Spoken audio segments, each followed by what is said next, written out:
Hey guys, welcome to Fun Cooking. Yet again, it's day 275 of 30 days of Thanksgiving. Wait, that can't be right. I don't know what day it is. They are all blending together by now. So, make sure you check the links below in the description box. Go check out the other YouTubers who are doing amazing things on their channels. Give them a like if you like what they're doing. Subscribe to them. If you like what I'm doing, give me a like. Subscribe to me. We're all one big happy family, right? Especially at Thanksgiving. Okay, so today we are making this. It's the ultimate macaroni and cheese. It's not that stovetop crap. And it's super easy. Well, fairly easy. So, come back. Or stay there. Don't go nowhere. Come see how I make this. I'll see you in a minute.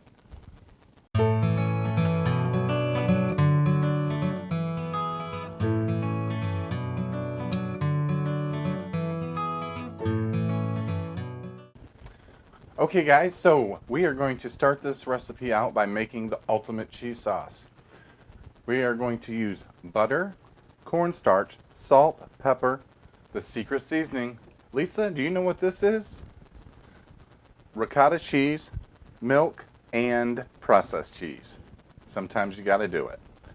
Okay, let's get this flame going on a medium heat. And we're going to go ahead and put our butter in. Let me grab this guy, I guess. So we want to get all this butter out. But it's too expensive to be wasting. Alright, we want to melt this down. Just gonna let this get going. I like to break it up while I'm melting it because smaller pieces melt faster. And there we go, it's all melted. So now I'm going to add in my cornstarch, whisking it in. We don't have to get all that, it doesn't cost as much. Okay, I'm going to whisk this and make a nice paste. And I'm going to let it cook for just a minute to get the flour taste out of cornstarch. To get the cornstarch taste out. Now I'm going to add in my salt and pepper. Whisk that up, and as you can see, it is coming to a nice foamy mixture, and that's what we want. Now I'm going to add in my milk, and we're going to get paste.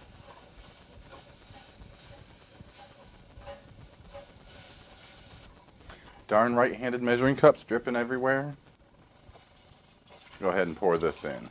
Okay. I'm going to whisk this up until all the paste is dissolved. This is going to take a minute or two, but it will start to thicken up. You really want to keep it moving so the milk doesn't scorch. There's nothing like a burnt cheese sauce. Like I said, this is going to take a minute, so we're just going to skip the time in between. Okay, so this has started to thicken up. It's at a healthy simmer. Now I'm going to start putting in the processed cheese that I've cut into cubes. Drop them in gently so you don't get splashed like I just did.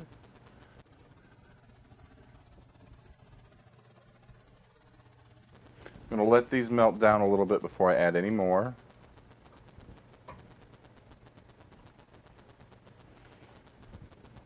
And don't do that. Oh, I guess I should tell you that I've lowered the heat to that much. Not the lowest, but slightly above the lowest it will go, because we do not want our sauce to boil. Okay, I'm going to add in some more cheese. You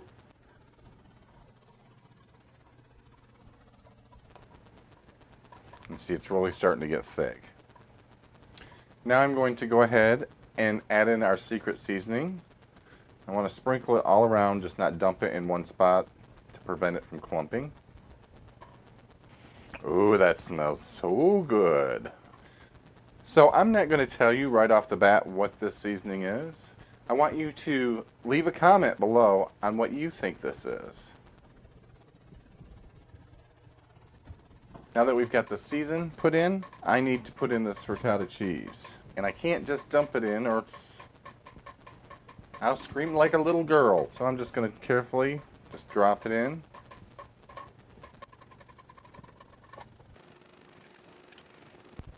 Ooh, that's getting nice and thick.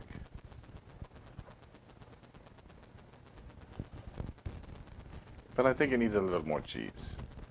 We probably won't use all of this ricotta or all of this American process, but I will leave in the description the actual amounts that I use. I think I will add some more of the American process because I want it just a little bit thicker. I'm going to let this finish melting and I will bring you back for the next step. Okay, so we have our cheese sauce done. It's nice and melted. When you make this, you're going to notice that it is a little grainy. That is from the ricotta. It's absolutely normal. So besides our cheese sauce, we have Parmesan cheese, we have some cheddar cheese, and we have some partially cooked rotini.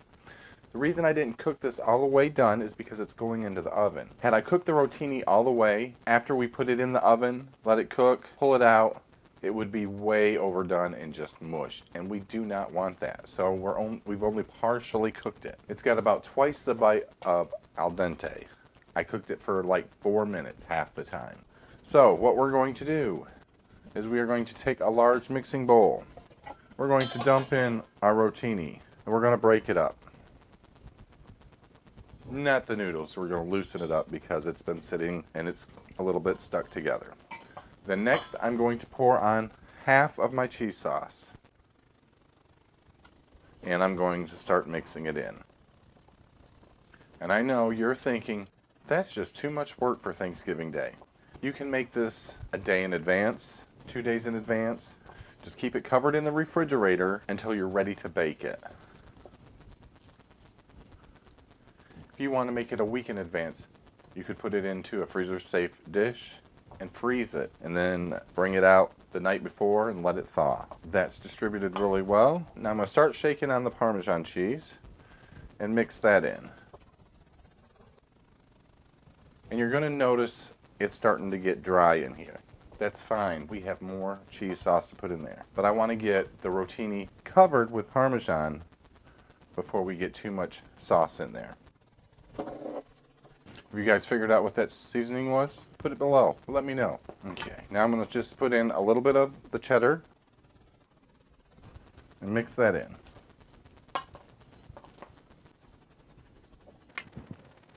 Then we will add some more of the cheese sauce. I wouldn't add all of it just yet because we do not want macaroni and cheese too soupy. Go ahead and add a little bit more. That's pretty much all of it.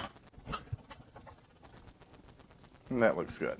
Let me move this out of the way and grab my baking dish. And I am going to spray this lightly just to make cleanup a little bit easier. And then we're going to put our ultimate macaroni in here. I'm going to switch tools here because I don't want to leave any of this good cheese sauce left behind. But we can sling some on the wall behind us. Alright, let's go ahead and mix this in. Just take a towel and clean up the edges because there's nothing like crusted on cheese to ruin the look of a dish. Then we're going to take this remaining half cup of shredded cheese and just sprinkle it over the top. Now I don't want this drying out, so I am going to cover it.